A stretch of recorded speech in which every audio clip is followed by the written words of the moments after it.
آه، المقارنة.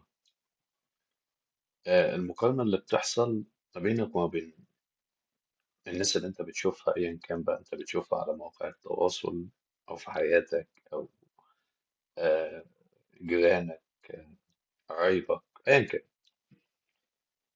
انت كل مرة بتقارن نفسك بيهم، اعمل حسابك انك انت بتخسر مرتين، مش مرة واحدة.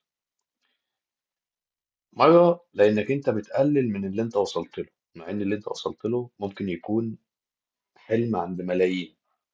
تمام. او حلم عند ناس انها توصل لربع اللي انت وصلت له. ومرة لانك بتصدق صورة مش موجودة، ملهاش علاقة بالواقع.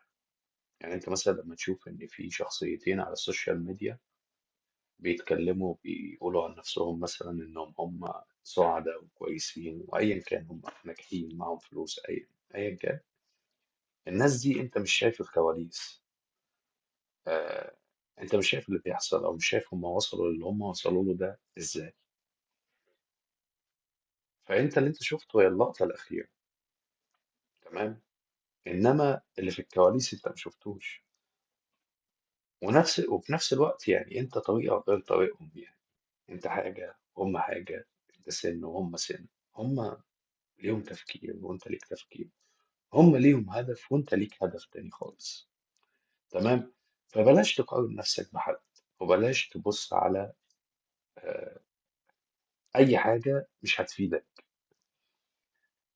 هتلاقي نفسك انك انت اللي بتتعب. ولا برضه مطالب منك انك انت تمشي بنفس سرعة الناس اللي موجودة. اللي انت فعلا مطالب بيه، الحاجة الوحيدة اللي انت مطالب بيها انك انت تقارن نفسك بنفسك.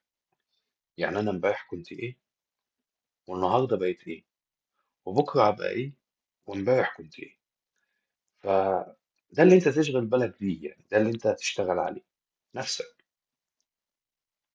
وبس.